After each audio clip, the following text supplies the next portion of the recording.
Bonjour à tous. Cette vidéo a pour but de montrer comment je m'y suis pris pour réaliser ce tableau. Tout d'abord, j'ai tracé sur la toile grossièrement le dessin préparatoire et ensuite j'ai précisé le profil des montagnes qui se trouveront en arrière-plan de ce vaisseau de façon à ce que ce profil ne disparaisse pas lorsque je vais faire le ciel. Je tiens à conserver ce profil parce que c'est pas une montagne imaginaire, il s'agit du rocher de Roquebrune-sur-Argent, une montagne qui se trouve à côté de chez moi et que j'aime bien. Alors pour réaliser le ciel, j'ai utilisé la technique des glacis et pour pouvoir aller plus vite en utilisant de l'acrylique. Alors dans un premier temps, comme vous pouvez le constater, j'utilise des couleurs assez violentes qui ont peu de choses à voir en apparence avec la couleur finale, mais qui donneront des teintes, des reflets par transparence à force de rajouter des couches de peinture les unes sur les autres.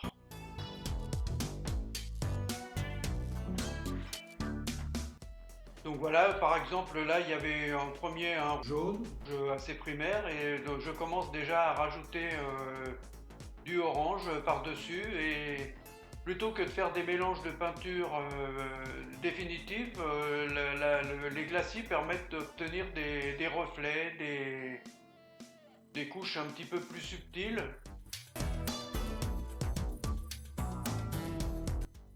Voilà, petit à petit ça prend forme et donc en conservant des teintes plus claires au niveau des montagnes, ce que je voudrais c'est que la lumière apparaisse à l'arrière des montagnes. Les parties plus foncées seront donc dans le haut et sur les côtés.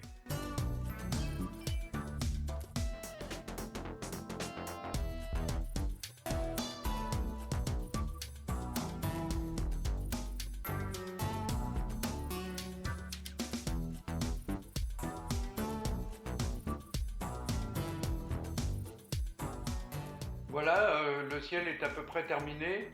Donc je le finalise avec l'aérographe. Ça permet de donner un petit peu plus de fluidité et ça permet aussi de faire disparaître les traces de pinceau que je ne souhaite pas voir au niveau du ciel. Je vais utiliser l'aérographe uniquement pour le ciel. Quant au reste, il sera fait essentiellement au pinceau.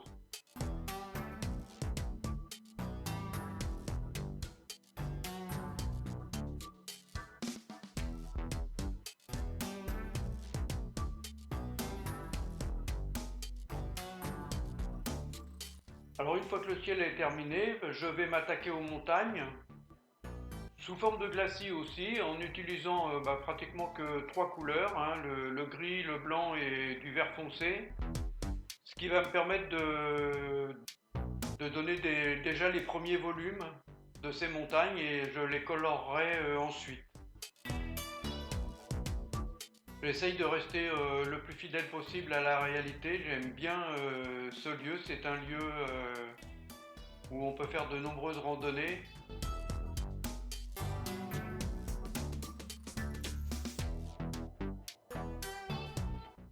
Voilà, ça prend forme petit à petit, on s'aperçoit qu'on a une image qui apparaît presque comme si c'était une photo noir et blanc.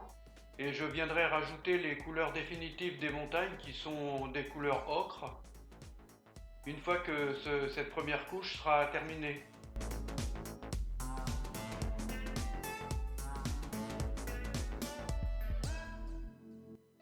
Cette montagne est visible si vous prenez l'autoroute entre Aix-en-Provence et Nice, au niveau de la sortie de Draguignan-Saint-Tropez. On ne peut pas la rater. C'est un décor un petit peu de western. Si on aime la randonnée, tout en haut il y a un endroit qui s'appelle les Trois Croix et qui permet de dominer toutes les vallées alentours. On a un paysage superbe. C'est un paysage chaotique de roches, de failles, tout à fait intéressante. Il y a d'ailleurs une des failles dans ces montagnes que les gens d'ici appellent le Saint-Trou. où la légende dit que seuls les justes pourront la traverser. En fait, c'est pas forcément les justes, c'est juste ceux qui sont pas très gros.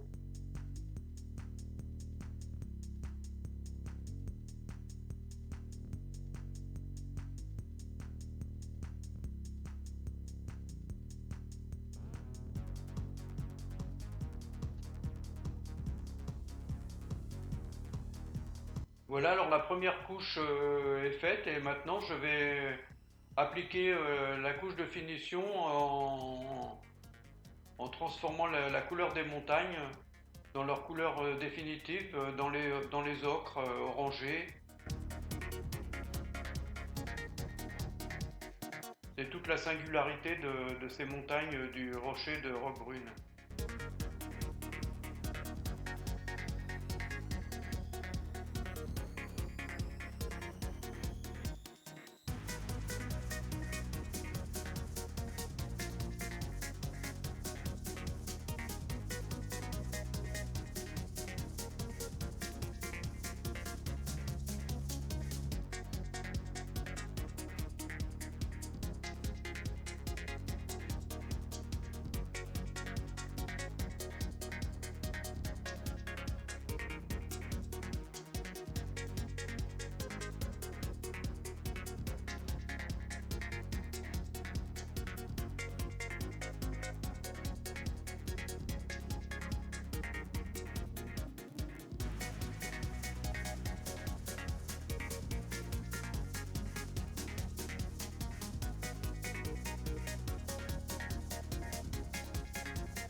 Voilà, alors une fois que la montagne est terminée, je vais m'attaquer au vaisseau spatial proprement dit, et en utilisant encore une fois cette méthode de glacis finalement, qui consiste à faire une première couche dans les gris, et que je viendrai colorer ensuite.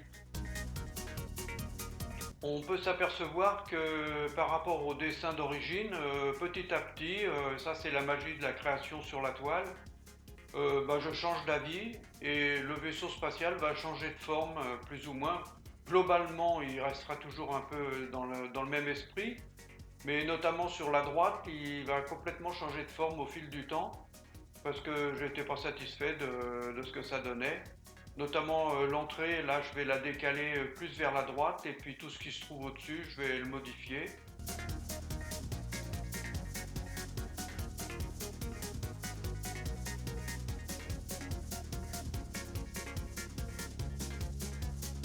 Voilà les modifications successives qui font que petit à petit le vaisseau n'est plus exactement ce qu'il était au départ.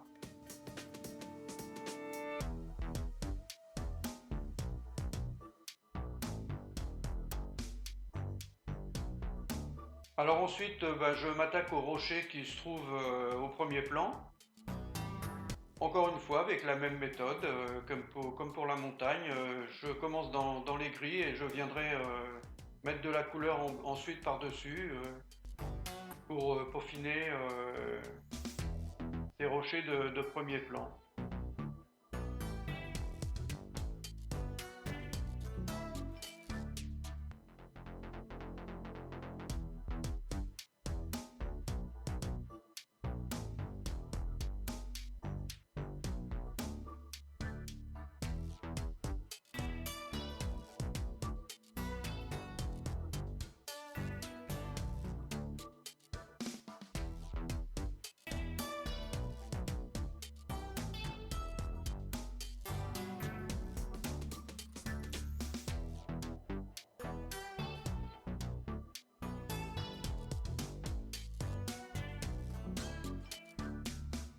Voilà, on s'aperçoit que également pour les rochers, j'ai changé d'avis.